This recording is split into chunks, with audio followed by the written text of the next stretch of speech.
অবস্থা তো একদিনে একদম কাহিল হয়ে গেছে, পুরো একদম কাঠি হয়ে গেছে। আচ্ছা আশা, আমি একজন শিক্ষক, আমার সাথে কিরকম করা তোমার উচিত?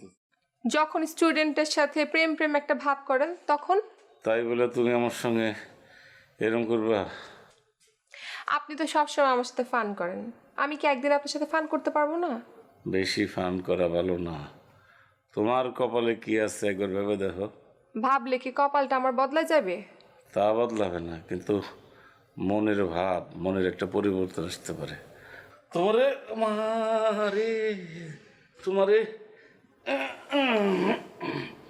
একটা গল্প বলি। হ্যাঁ, না না না, আমি গল্প টল্প শুনবো না, এখন আমার ইচ্ছা হচ্ছে না গল্প শুনতে। আরে গল্পটা শোনো, গল্পটা খুব ভাবের, জ্ঞানের। গল্পটার নাম হচ্ছে লীলাবতী। এই লীলাবতী গল্পটা হচ্ছে ভারতের 700 শতকে এক পণ্ডিত ছিল, গণিতজ্ঞ। তার নাম ছিল শঙ্করাচার্য। তার একমাত্র মেয়ের নাম হলো লীলাবতী। এই লীলাবতীর ছিল বৈভদ্য।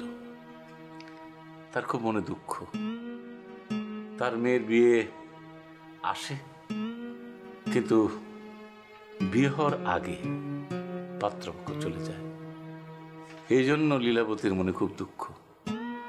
একদিন লীলাবতী খুব খাচ্ছিল, তখন শঙ্করাচার্য মানে তার বাবা লীলাবতীকে ডেকে বলল যে, মারে, তোর জন্য তো আমি এখন কিছু করতে পারবো না, কিন্তু এমন কিছু করব যে তোর নাম বহুযুগ পর্যন্ত মানুষ মনে রাখবে। তখন উনি একটা গণিতের উপরে অসাধারণ বই লিখলেন, আর বইটার নাম হচ্ছে লীলাবতী। আপনি আমার এই গল্প শোনাইলেন কেন? হ্যাঁ, কারণ তোমার বাবা তো গণিতজ্ঞ না যে একটা গণিতের বই লিখে তোমার নাম দিবে। ওনার আছে গোয়াল ভরা গরু, উনি বড় জোর গরুর উপর বই লিখতে পারে। আর এই গরুর উপর যখন বই লিখবে, সেটা তোমার নামে লিখবে, এটাই বলতেছিলাম। তাই না? আপনার আরো কটা জামাল কটা খাইতে হবে, তারপর সোজা হবে না।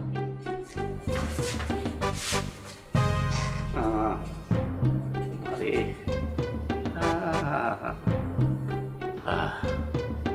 দিন যায়।